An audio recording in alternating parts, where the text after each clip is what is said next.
Hey guys, welcome back to Wrestle News 365. I hope everyone is doing very well. As always, there is a ton of news stories to get into today, so let's talk about NXT 2.0. It's not WWE NXT anymore, it's NXT 2.0 because last night was the much anticipated revamp episode of NXT on the USA Network, and we saw a new NXT Champion crowned as Tommaso Ciampa is once again the NXT Champion. For the second time in his career, Tommaso Ciampa is the NXT Champion. He is our new NXT Champion.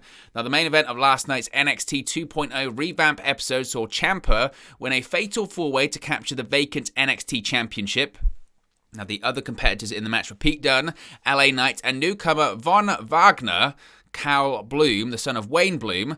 Wagner was added to the match as Kyle O'Reilly's replacement due to an earlier attack by Pete Dunne and Ridge Holland earlier on in the show. As I mentioned, this is Ciampa's second run with the NXT Championship. The bout was declared vacant this past weekend by former champion Samoa Joe. He was forced to relinquish the title due to an injury. Now, Joe, of course, only held the title for 20 days, winning it from Karrion Kross back at TakeOver 36 on August 22nd. Now, there's a couple other things I do want to get to before I give you my opinion on the match, the show, the feel. There's lots of NXT stories there. It's mainly what this video is. So, you would have heard there, NXT 2.0. Why aren't you just calling it NXT? Why is it NXT 2.0? Well, that's because the NXT name is reportedly no more. WWE has been using the NXT 2.0 name as the name for the revamp episode for the brand, and word is that that is going to be the name used for the brand going forward. It's not going to be NXT anymore, it's going to be NXT 2.0. Now, it was reported by Andrew Zarian of the Mat Men podcast that WWE will be using the NXT 2.0 name moving forward, at least for the time being. According to a source from Andrew Zarian, they said, quote, "They want people to know this is a whole new NXT." Now, the NXT 2.0 has led to a lot of social media discussion among the fans this week, with some saying it would actually be 3.0 version of the brand, which is it's actually true, because the first NXT is NXT on Sci-Fi back in the day, the game show. The second version, NXT 2.0, was the version from Full Sail, later the Capitol Wrestling Center, the more Triple H-inspired indie promotion, if you will. This is actually NXT 3.0, but whatever. Let's not get bogged down in the details, right, guys? Let's not get bogged down in those details. So they're calling it NXT 2.0 going forward. As I mentioned, there's a new logo. You can see it right there. So that's kind of the situation with NXT. Also as well, it's going to be no longer NXT from the Capitol Wrestling Center. Previously, it was the Capitol Wrestling Center inside the WWE Performance Center, but the Capitol Wrestling Center has reportedly been done away with as part of this NXT revamp. Of course, you can see right there, there was a new set, a new sort of arena-style setting for NXT 2.0 last night. Now, back in October of 2020, WWE began naming the arena at the WWE Performance Center as the Capitol Wrestling Center, a reference to the Capitol Wrestling Territory ran by Vince McMahon Sr. all those years ago. But in an update, PW Insider is reporting that the Capitol Wrestling Center name will not be used in reference to the NXT Performance Center on NXT, at the WWE Performance Center rather, on NXT programming moving forward with last night's NXT 2.0 revamp episode. The current plan is to revert to the venue as just the home of NXT. Now, the NXT venue at the Performance Center is supposed to have a new look, did have a new look for the NXT revamp as well. So, I'll give you my thoughts on it all. The show itself last night I actually thought was a good show. I did think it was a good show. I thought it was a good presentation. It definitely felt different, and that's what they were going for. I think if we can break it all down here, of course the logo, I'm not a fan of the logo. I think it's horribly balanced. It does look way more... It looks way more in line with what WWE is, and that is a PG company trying to attract a younger audience, a kid-friendly audience, shall we say. So that's more in line with that. I think the set, is it difficult to say it's better? I did like the whole big X set that they had, so that's kind of I'm not sure about that one. I do think the arena setting, though, the arena setting that they have at the Performance Center is a massive, massive upgrade. A massive upgrade.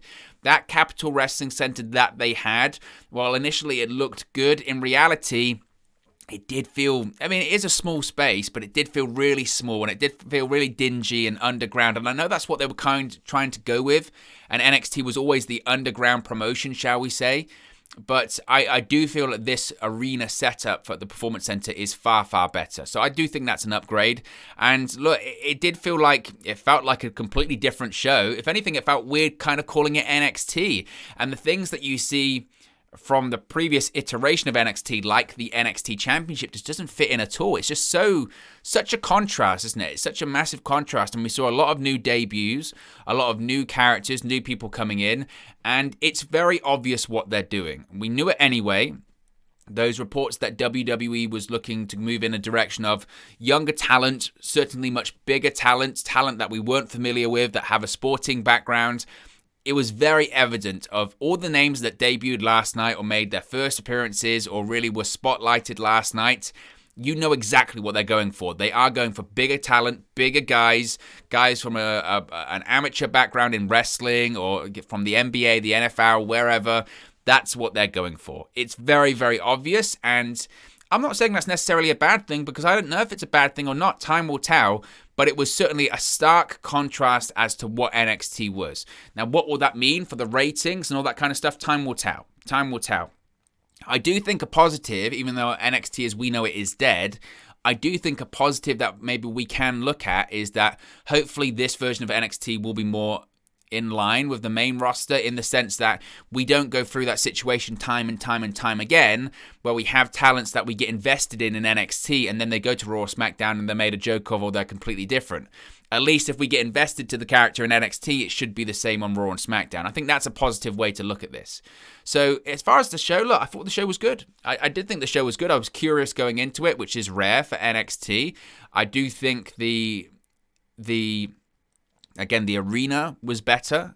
Other things like the logo, etc., I'm still not completely sold on, but it felt different, and different necessarily isn't a bad thing. But again, there are still big fundamental issues that they'll have to resolve. But in terms of an episode all in itself, I didn't think it was that bad at all. In fact, I thought it was pretty good, to be honest with you.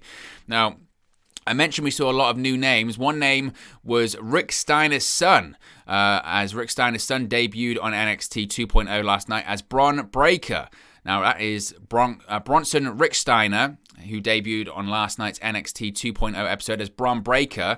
Now, the son of Rick Steiner and the nephew to Scott Steiner, which, by the way, when you see him talk and the way he just looks, he's very, very obviously a Steiner. Very obviously a Steiner. He's got like those little twinges of his uncle's voice, Scott, and obviously he does look a lot like Rick Steiner as well.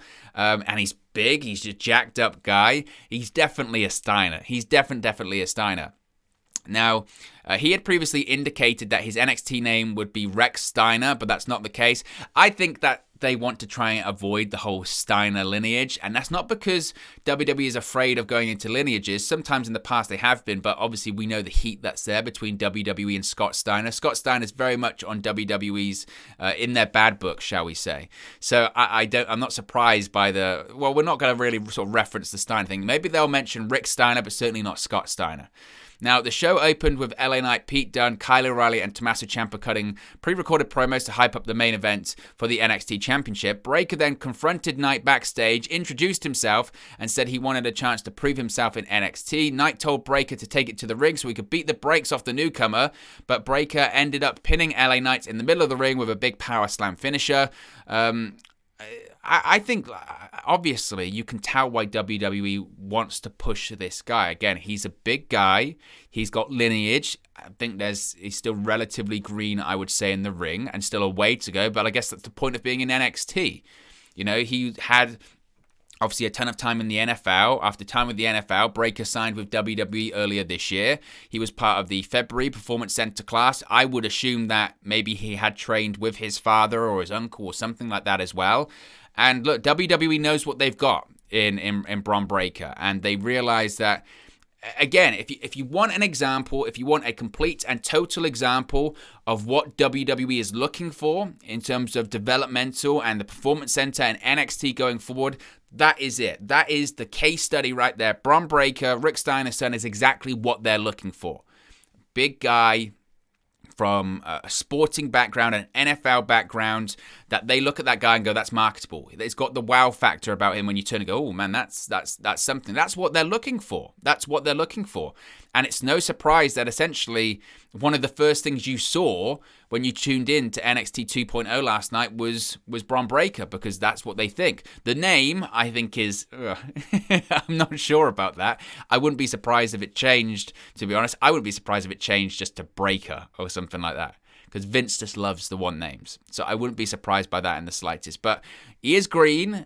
He's obviously got a great look, and he's got pedigree.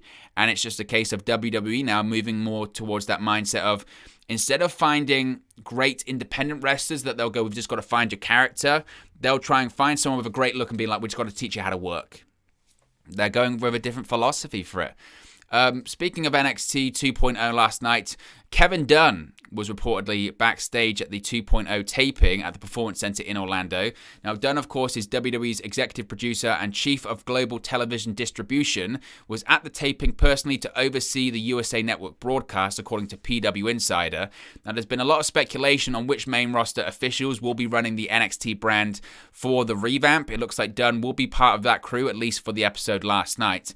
Now, the atmosphere backstage at the taping was being described as weird by multiple talents who were backstage. And when it comes to the creative for the show, word is that the script had changed a ton of times over the course of the day. There was a match pulled from the show, which was the Women's Championship match of Raquel Gonzalez versus Frankie Monet. As of right now, at the time of recording, we still don't have a reason as to why it was pulled, whether it was injury, whether it was whatever, but it was pulled from the show. And it was interesting. And again, it was the talent saying they felt weird backstage at the show. It did kind of feel weird, didn't it? It felt weird certainly watching it, in the sense that it felt like something that we hadn't really... It felt like something that we wouldn't associate with NXT. That's what it definitely felt like, right? It felt like something of...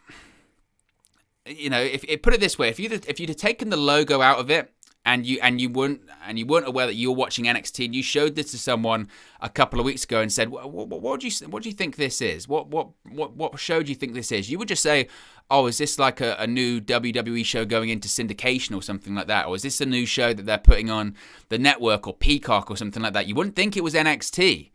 And it is different. It is different, but I guess it was called a revamp for a reason. It certainly wasn't a soft one. It was a hard revamp. The only thing that's kind of the same at this point is the name. And time will tell. Time will tell when it comes to how successful this is. One of the big things coming out last night as well was the first female member of Diamond Mine being revealed. Last night's NXT 2.0 show saw the Creed brothers dominate two enhancement talents billed as Dan Jarman and Trevor Skelly. The match came after Julius and Brutus debuted last week with a squash match over two more enhancement talents. After the squash, Malcolm Bivens took the mic and praised the Creed brothers. He then introduced the first female member of the stable, Ivy Nile. Now, this character is being played by Emily Anzulis.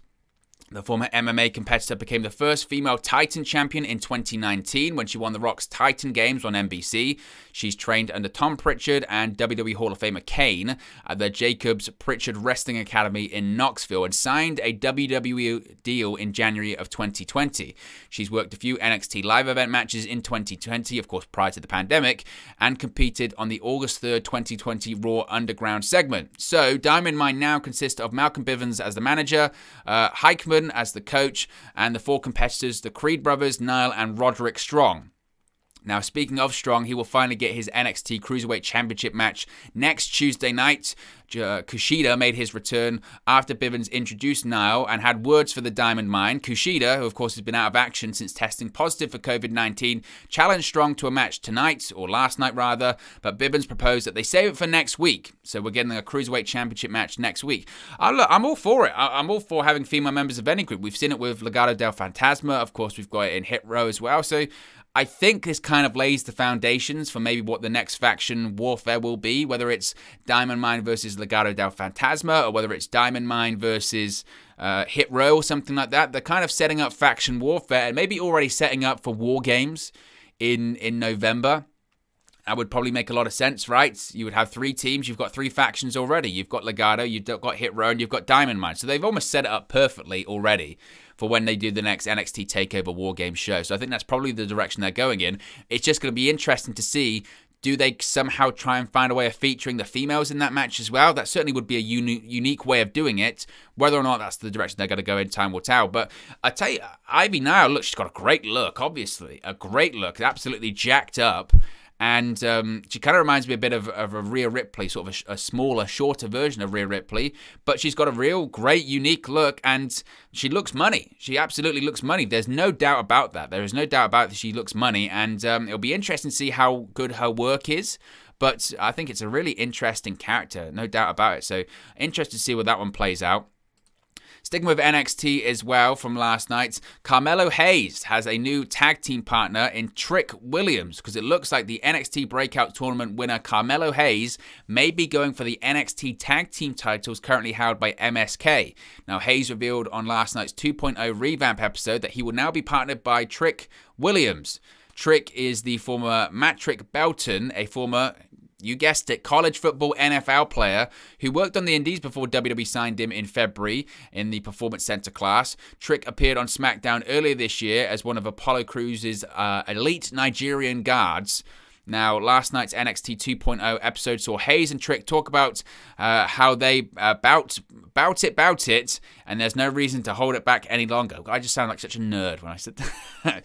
Hayes talked about how his shot guarantees a title around his waist, and Trick went on about how he was bought with the gift of gab. Hayes then declared that he is the golden child and the chosen one, and when he shoots, he doesn't miss. And when he chooses to pass it, Duke will receive. So, I mean, I like the pairing. I do like the pairing. I think that there could be an interesting tag team going forward. Them versus MSK is going to be interesting. I always just...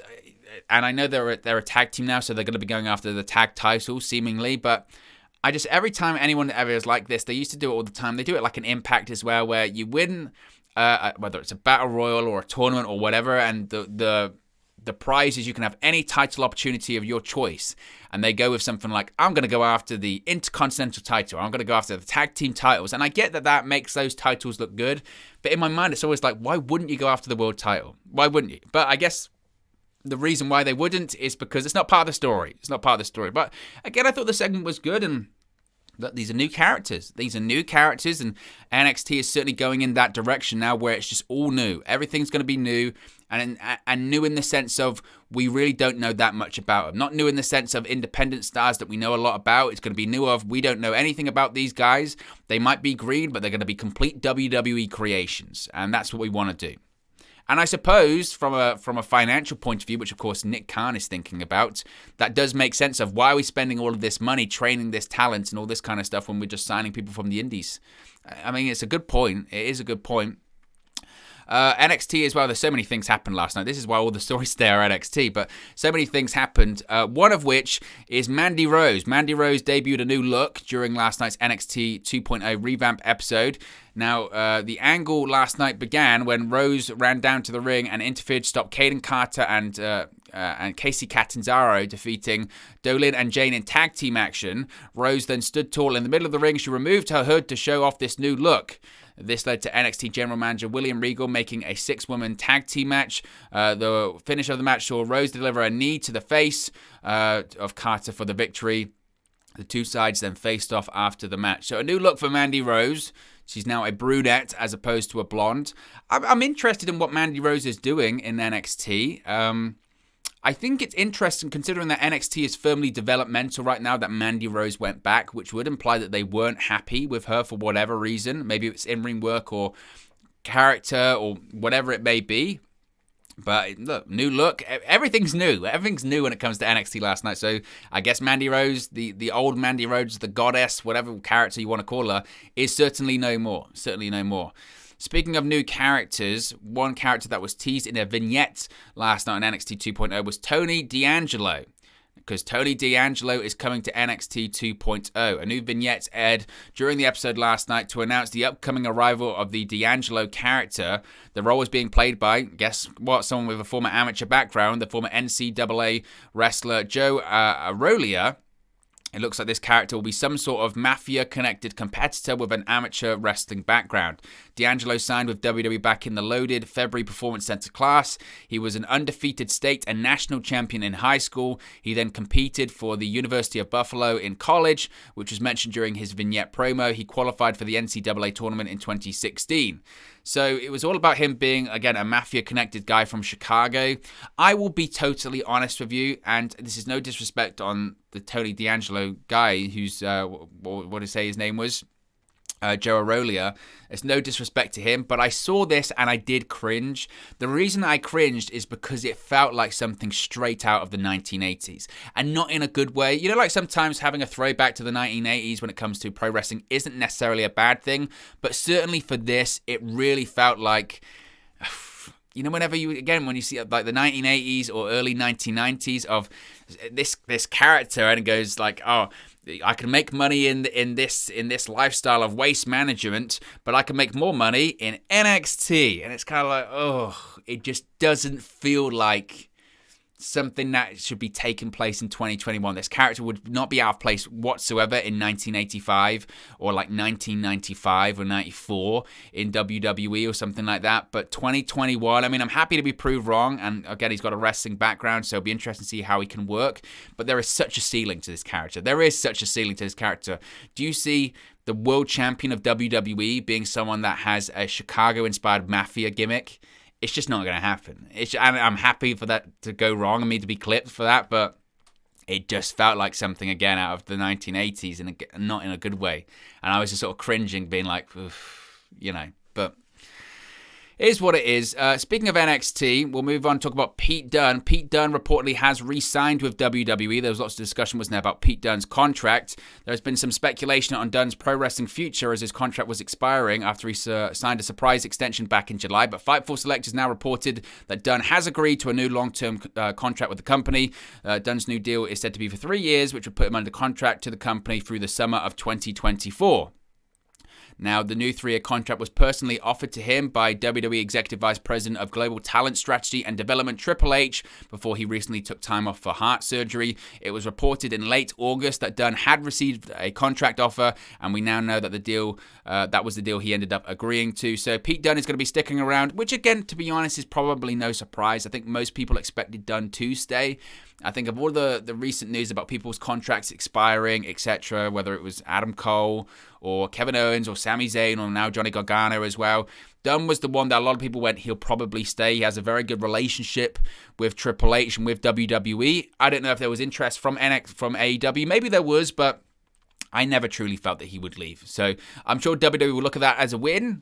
People were jumping ship and they managed to re-sign one of them. So Pete Dunne is sticking around with WWE. Finally, we have the ratings for this week's edition of Monday Night Raw. And it's not great, to be honest with you, because Monday's live edition of Monday Night Raw drew an average of 1.670 million viewers on the USA Network, according to Nielsen via WrestleNomics. This number is down nearly 10% from last week's 1.849 million viewers for the Labor Day episode.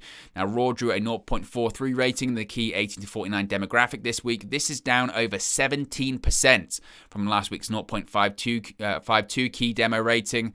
Now, obviously, it wasn't particularly good, but obviously you do have to realize that Raw went up against week 1 of NFL's Monday Night Football coverage on ESPN and ABC, which was watched by over 7.6 million viewers on ESPN. So that's probably why, and 6.5 million viewers on ABC too. So WWE knew this, but it still doesn't make it any less jarring. They knew it was a problem. That's why they had a WWE title main event, and that's why they had a title change in Big E and someone cashing in, because they knew it wasn't going to be good.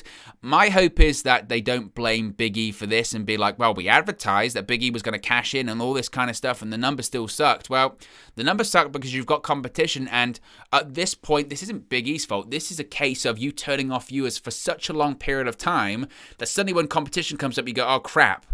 Please come back, please come back. That's the problem. That's the problem there. So I think probably WWE expected for the number to drop. It is a bit jarring, especially when you consider now that there's about 300,000 viewers in between them and AEW. Now, I don't think AEW is going to be doing 1.3 million viewers again this week, but if they do, then again, WWE's got a problem on their hands. They've got a problem on their hands. But I hope this just doesn't reflect on Big E, because that's not fair. I think when it's time to talk about Big E and his reign and if he can draw or not is in the coming weeks. But time will only tell when it comes to that. But look, guys, as always, this is just one man's opinion. What are your thoughts on all of these WWE news stories we've spoken about today? Let me know your thoughts in the comments section below. I'll do my best to respond and reply to all of your comments. Really enjoy interacting with you guys, talking about WWE, AEW, Impact Wrestling, New Japan Pro Wrestling, all things pro wrestling here on the channel. So be sure to get involved with the community. Drop a comment below. All opinions are welcome. If you have enjoyed this video, please do smash a like on the like button too. Really does help us out here on YouTube. Got the rankings and get into people's recommendation feeds if they haven't seen our videos previously. But most importantly, if you haven't already, please do subscribe to Wrestle News 365. You can do that by clicking the bottom right hand corner of the screen right now, or if you wait a few seconds, there'll be a subscribe button at the end of this video along with another video for you to watch. Thank you very much for watching, listening, streaming, or having come across this video today, and I'll speak for you again very, very soon. Hey guys, thank you for watching, listening, streaming, or however you come across this video today. Be sure to click on the video on the right there to watch our next video, or click the bottom there to subscribe, or the bottom right hand corner. Thank you very much, and I'll speak to you again very soon.